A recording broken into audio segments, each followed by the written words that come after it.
Kasih karunia dan damai sejahtera Allah Bapa kita dan anaknya Tuhan Yesus Kristus menyertai saudara. Amin. Shalom, saudara-saudari yang terkasih di dalam nama Tuhan Yesus Kristus. Senang bisa menyapa saudara di tempat saudara berada hari ini. Walaupun berada di dimensi yang berbeda, tetapi kita berada di dalam dunia yang sama. Sebagai insan yang diciptakan untuk Tuhan, sebelum kita melakukan rangkaian aktivitas kita pada hari ini, marilah kita mengawalinya dengan mendengarkan firman Tuhan.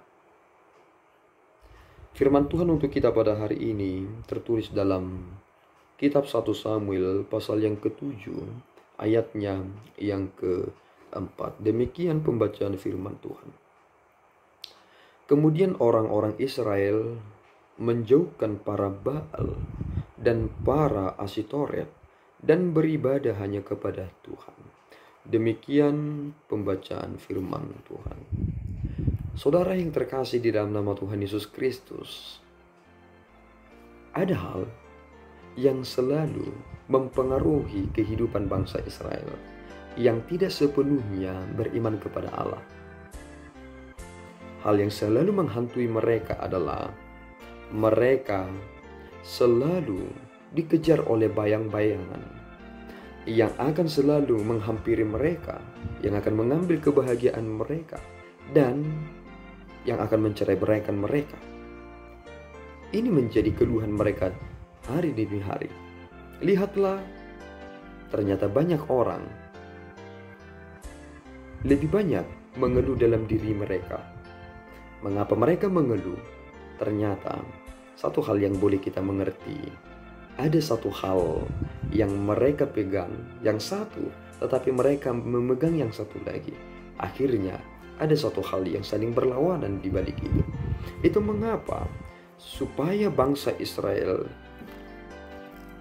tidak berada di dalam keluh kesah mereka dan sukacita mereka menjadi sempurna, maka mereka harus memiliki iman yang sesungguhnya. Iman kepada Allah. Dan inilah sebenarnya prinsip di dalam kita. Itu mengapa kita adalah orang beriman secara monoteis. Apa hal yang ingin disampaikan dalam hal ini? Bahwa ternyata apa yang dilakukan oleh bangsa Israel, meskipun mereka adalah bangsa pilihan Tuhan, tetapi karena mereka berada di dalam ketakutan mereka, mereka menyandarkan diri mereka kepada ilah yang lain. Itu mengapa ketika kita membaca pembacaan harian pada hari ini, kemudian orang-orang Israel menjauhkan para Baal dan para Asitoret. Ini menjadi pegangan bagi mereka. Mengapa demikian? Karena sama seperti halnya yang terjadi dalam kita. Ketika seseorang sedang mengandung, ada orang yang mau menggantungkan kancing peniti di pakaian mereka. Artinya meskipun mereka beriman kepada Tuhan, tetapi mereka juga mengimani hal lain, sehingga mereka menambahkan di dalam pakaian mereka. Mengapa mereka melakukan itu? Karena ada ketakutan mereka, karena keluh kesah yang selalu mereka dengarkan, bahwa akan ada yang mengambil dia dari rahimnya jika mereka tidak melakukan hal yang demikian. Tetapi Samuel berkata hal ini kepada bangsa Israel, jauhkan itu. Jika engkau dengan segenap hatimu beriman kepada Tuhan, maka engkau harus menjauhkan para Baal dan para Asitoret dan hanya beribadah kepada Allah saja. Ini yang terpenting. Kita hanya beribadah kepada Allah saja. Tidak ada Allah lain. Beribadah hanya kepada Allah saja. Dan lihatlah suatu hal yang mereka telah terima ketika mereka beribadah dalam ibadah yang sejati dan menerima pengampunan dosa mereka. Mereka dihindarkan dari bangsa Filistin yang mereka sangat takuti. Sejak mereka keluar dari Mesir, ternyata ada satu bangsa yang Tuhan izinkan bersamaan dengan mereka sedang berjalan, dan itulah bangsa Filistin. Dan mereka lebih takut dengan bangsa Filistin. Akhirnya pengertian mereka, bahkan dalam iman mereka menjadi keliru. Lihatlah, ada satu hal yang kita harus mengerti dari nas pemberitaan hari ini.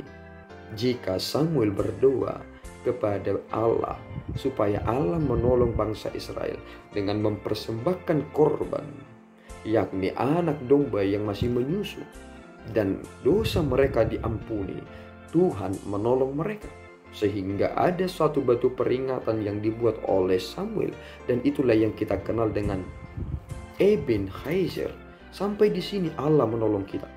Dan tahukah saudara bahwa ternyata Kristus telah mempersembahkan darahnya sendiri adalah untuk perdamaian kita. Jika mereka berkata, Ebenezer, sampai di sini Allah menolong kita, ternyata ada hal yang telah kita terima di dalam Kristus. Dan kasih itu melampaui dari apapun. Jika mereka takut dengan bangsa Filistin, kita takut dengan kematian kita. Tetapi hanya di dalam darah Kristus segalanya telah dipatahkan. Maka saudaraku, berimanlah kepada Allah yang benar, yang sejati, dalam Allah kita Trinitatis, Allah Bapa, Anak, dan Roh Kudus. Dan anugerah Allah itu telah dinyatakan kepada saudara di dalam Yesus Kristus. Tuhan Yesus memberkati kita berdoa. Ya Allah Tuhan kami bersyukur atas anugerah-Mu, terpuji nama-Mu Bapa, atas berkat yang kami terima hari ini. Engkau telah menolong kami untuk bisa mengerti betapa berharganya kami di hadapan-Mu. Tolong kami Bapa, sehingga kami melakukan segala hal sesuai dengan kehendak-Mu. Terpuji nama-Mu, hanya Engkaulah Allah yang kami sembah. Dalam Kristus kami berdoa dan mengucap syukur.